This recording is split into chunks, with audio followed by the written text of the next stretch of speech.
Bapak Ibu kawan-kawan, kita lanjutkan kembali diskusi tentang Koperasi Desa Merah Putih. Kali ini tentang diantara contoh pola kerja. Ini saya sediakan gambar ilustrasinya, nanti akan kita coba diskusi. Kemudian saya ingin cerita terlebih dahulu beberapa kondisi saat Musdes dan rapat pendirian Koperasi Desa Merah Putih kemarin. Yang pertama itu peserta rapat banyak yang tidak bersedia ditetapkan menjadi pengurus. Kemudian peserta rapat melabel ruang gerak Kopdes hanya pada kegiatan simpan pinjam. Nah, beberapa desa kemarin pada saat melakukan Musdes itu memang kondisinya beragam ya. Ada yang mulus lancar saat penetapan pengurus, pengawas, kemudian penetapan unit usaha. Tapi ada juga yang sampai hari ini itu kemarin berhasil Musdes tapi tidak berhasil melakukan rapat pendirian. Yaitu diantaranya karena peserta yang diundang itu hanya sedikit.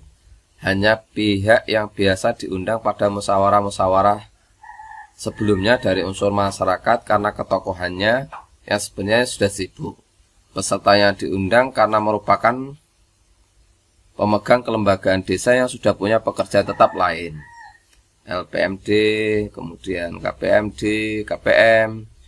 Aspek memperhatikan SDM yang berminat dan potensi mengurus koperasi Desa Merah Putih kurang diperhatikan. Misalnya kader-kader pelaku UMKM atau warga-warga yang memang biasa bergelut di bidang usaha itu jarang yang diundang. Itu diantaranya yang menyebabkan kondisi kemarin itu agak susah menetapkan pengurus. Kemudian yang kedua itu peserta rapat melabel ruang gerak Koperasi Desa Merah Putih hanya pada kegiatan simpan pinjam atau uang muter, seperti pada umumnya koperasi yang ada yang hanya fokus pinjaman uang, sehingga berpikir duluan tentang pinjaman macet, kemudian pengelolaan keuangannya, akuntansinya, permodalannya, pelaporannya, dan sebagainya.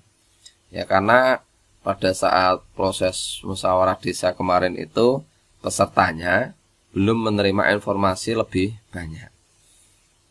Kemudian sebagian juga ada yang membandingkan dengan KUD di masa lalu. Tahun sebelum 97-98 itu kan sudah ada namanya koperasi unit desa.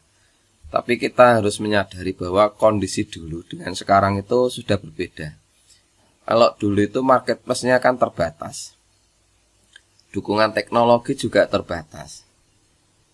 Dulu uang sedikit itu berharga, tapi sekarang sedikit pun ya berharga. Tapi sekarang cari uang jauh lebih mudah dibandingkan dengan dulu, sehingga minat konsumsi dulu dengan sekarang itu ya lebih tinggi sekarang. Kemudian dulu itu akses keterjangkauan relasi masih rendah, karena hanya bisa diakses oleh orang-orang yang mempunyai posisi. Nah, sekarang tidak. Akses relasi itu dapat dilakukan oleh siapa saja karena keterbukaan teknologi. Kemudian akses partisipasi minim. Nah, kita tahu dulu itu yang diajak untuk merumuskan kebijakan itu ya hanya beberapa orang atau sebagian kecil orang yang sangat dominan ya di lingkungan masyarakat. Kalau sekarang tidak, sekarang itu semuanya bisa melakukan aksi partisipasi, baik secara diundang apapun menawarkan diri, dan tidak boleh ditolak. Kemudian usaha dulu itu masih minim karena kemajuan alat produksi, kemajuan pengetahuan, ketersediaan teknologi yang ada itu usahanya dulu itu KUD itu sangat terbatas, sangat minim. Nah, sekarang banyak sekali jenis-jenis usaha yang dapat dilakukan sebagaimana tertuang di KBLI ya, itu banyak sekali. Hampir semua bidang di sana ada. Nah, ini salah satu konsep yang dikehendaki oleh Pak Presiden Prabowo, yaitu siklus kerja koperasi barang produksi anggota. Harapannya Pak Presiden itu masyarakat yang produktif itu barangnya dapat dititipkan atau diperjualbelikan di toko koperasi yang dikelola oleh koperasi di desa. Kemudian bisa disalurkan atau dikerjasamakan dengan bulog atau dengan pertokoan yang ada di kota atau di pihak ketiga yang memang membutuhkan bahan dasar dari hasil produksi pertanian atau peternakan masyarakat. Sehingga masyarakat itu punya kepastian tentang hasil dari usaha pertanian dan peternakannya.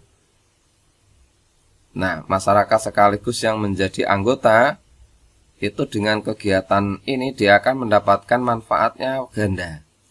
Yang pertama, dia dari banyaknya transaksi yang dilakukan di koperasi tersebut. Kemudian yang kedua, dia dapat menyalurkan hasil produksinya dengan harga yang cukup lebih baik. Hasil pertanian, hasil peternakan, dan itu bisa saja diperdagang belikan di sektor masyarakat setempat sendiri. Karena tidak semua desa di negara kita itu memiliki pasar. Ada yang jauh sekali, kalau mau ke pasar itu butuh beberapa jam. Nah, bisa juga koperasi ini mengakomodir dengan gudang logistiknya dalam satu tempo membawa barang komoditas hasil pertanian peternakan masyarakat ke pasar-pasar yang ada di kota, ke pasar-pasar yang tersedia. Sehingga masyarakat kalau hasilnya sedikit, kalau pergi ke pasar kan biaya kosnya lebih banyak. Tapi kalau di collecting jadi satu, usaha masyarakat yang hasilnya sedikit-sedikit itu bisa di collecting sehingga biaya kosnya lebih rendah. Nah, kira-kira begitu Bapak Ibu. Yang diharapkan pola kerja di antara yang dapat dilakukan oleh Koperasi Desa Merah Putih. Tentu banyak jasa lainnya lagi yang dapat dilakukan oleh koperasi desa. Sebanyak usaha yang dituangkan di dalam akte pendirian. Mau jual motor baru atau motor bekas juga bisa. Misalnya koperasi di desa-desa yang jauh dari perkotaan ya, di pedalaman misalnya. Mau membuka unit usaha perdagangan suku cadang motor juga bisa, asal di akte pendiriannya itu dituangkan unit usahanya. Mau membuka jasa transfer uang seperti apa ya, seperti briling atau seperti yang lainnya, itu juga bisa, karena di daerah-daerah tertentu itu memang tidak tersedia gitu. Dan masih banyak lagi usaha-usaha koperasi yang dapat dilakukan yang sifatnya itu sesuai dengan kebutuhan masyarakat setempat atau berdasarkan potensi yang dihasilkan oleh masyarakat atau berdasarkan upaya untuk mengatasi masalah masyarakat. Misalnya kebutuhan masyarakat itu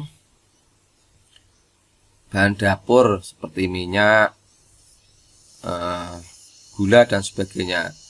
Yang kebetulan di desa itu tidak ada pasar atau sulit, kalau mau pergi beli minyak harus ke pasar yang perlu perjalanan selama 1 hari 1 malam misalnya, karena moda transportasinya hanya tersedia tempo waktu pagi sama besok paginya lagi PP.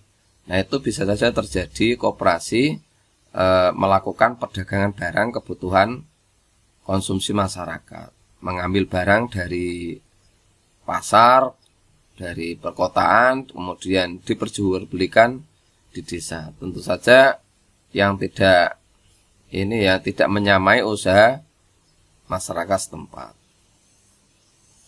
Dan masih banyak lagi jenis-jenis usaha yang dapat dilakukan oleh Koperasi Desa Merah Putih. Ini hanya sedikit gambaran saja. Nanti kita akan lanjutkan kembali diskusi tentang contoh-contoh produksi, contoh-contoh usaha, contoh-contoh bisnis yang bisa dikembangkan oleh Koperasi Desa Merah Putih.